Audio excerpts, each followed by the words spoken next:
జై అమరావతి, జై ఆంధ్రప్రదేశ్. మా తుళ్ళూరు అండి. నా పేరు నన్నపనేని పద్మావతి. మేము రాజధాని కోసం అని చెప్పి 1/2 ఎకరం భూమి ఇచ్చామండి. కాకపోతే అప్పుడు బాబు గారు వచ్చినప్పుడు రాజధాని కోసం అని చెప్పి భూమి కోసం అని ఈమెన్ రైతులందరినీ మమ్మల్ని అడిగారండి. భూమి ఇయటానికి మాకు అసలు ఇష్టం లేదు. ఎందుకంటే తరతరాలకు వచ్చే భూమి, తల్లి లాంటి భూమిని మేము ఇచ్చేసి మేమేం చేయాలి? కాదమ్మా, మన రాష్ట్రానికి రాజధాని లేదు, మనం హైదరాబాద్ నుంచి విడిపోయాము, మనకు రాజధాని ఎంతో అవసరము. అప్పుడు చంద్రబాబు నాయుడు గారు బస్సులో ఉండి పరిపాలన చేశారండి. ఈ చూసావా, మనకు రాజధాని లేదు కదా, లేకపోమించే కదా అని అందరం ఒకళ్ళకొకళ్ళు కొన్ని రైతులందరూ మాట్లాడుకుని సరే ఇద్దామంటే ఇద్దామన్నాండి. అది అందరూ మాట్లాడుకుని భూములు ఇచ్చేటప్పటికే 1.5 టైం అయిపోయిందండి. ఈలోపు వైసీపీ వాళ్ళు కోర్టులకు వేశారండి. అంత భూమి తీసుకుంటున్నారు, ఇంత భూమి తీసుకుంటున్నారు, తీసుకోవటానికి లేదని. ఈ భూమి సేకరణ అయిపోయి రాజధాని కట్టడానికి మొదలు పెట్టేటప్పటికి 2.5 టైం అయిపోయిందండి. ఆ 2.5 ఈ కొంచెం రోడ్లు వేసుకుంటా ఈ బిల్డింగ్లు, క్వార్టర్స్ ఇవన్నీ మొదలు పెట్టారండి. అప్పటికి టైం అయిపోయింది.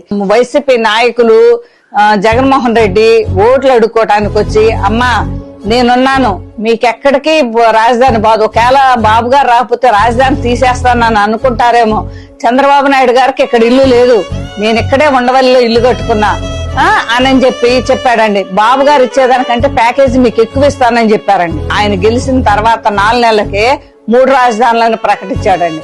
సౌత్ ఆఫ్రికా లాంటి దేశం చూస్తే దానికి 3 క్యాపిటల్స్ ఉన్నాయి. బహుశా ఆంధ్ర రాష్ట్రానికి 3 క్యాపిటల్ వస్తాయేమో.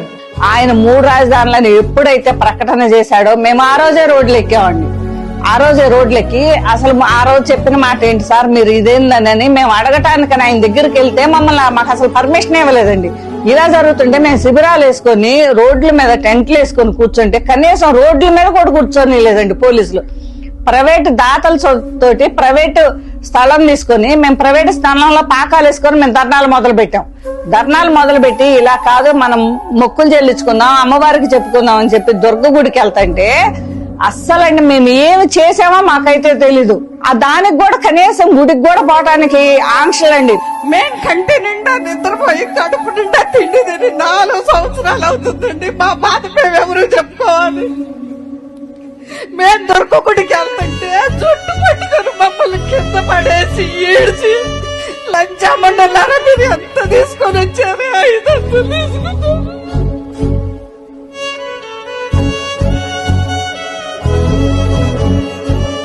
1000 రూపాయలు తీసుకొని వచ్చారని అడిగానండి. మేము పేడాడిస్టులు కాదండి, భూమి తల్లి బిడ్డలు.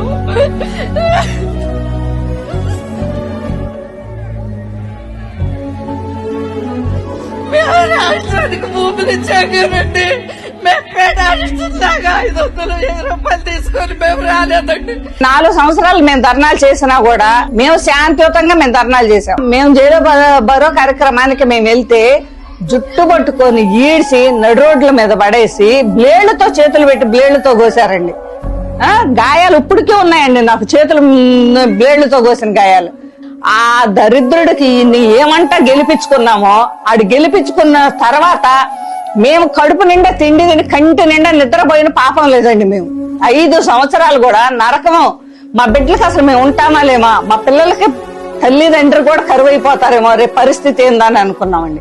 ఇప్పుడు ఒకటే మాట చెప్తున్నామండి, మేము మాకు ఇప్పుడు కోట ప్రభుత్వం వచ్చిన తర్వాత మాకు ఒక భరోసా, ఒక నమ్మకం అనేది ఏర్పడిందండి. మోడీ గారు రేపు ఇక్కడికి వచ్చినప్పుడు, బాబు గారు, పవన్ కళ్యాణ్ గారు వీళ్ళందరూ మీటింగ్ పెట్టినప్పుడు ఆయన మాకు ఏదో ఒకటి, అమ్మ నేనున్నాను, రాజధానికి నిధులు వస్తాయి, రాజధాని ఇక్కడే అమరావతి, దీన్ని మార్చడం ఎవరి వల్ల కాదు, నా ఫుల్ సపోర్ట్ ఉంటది అన్న ఒక మాట చెప్తారని మేము ఎదురు చూస్తున్నాం, మేము ఆశిస్తున్నాం అండి.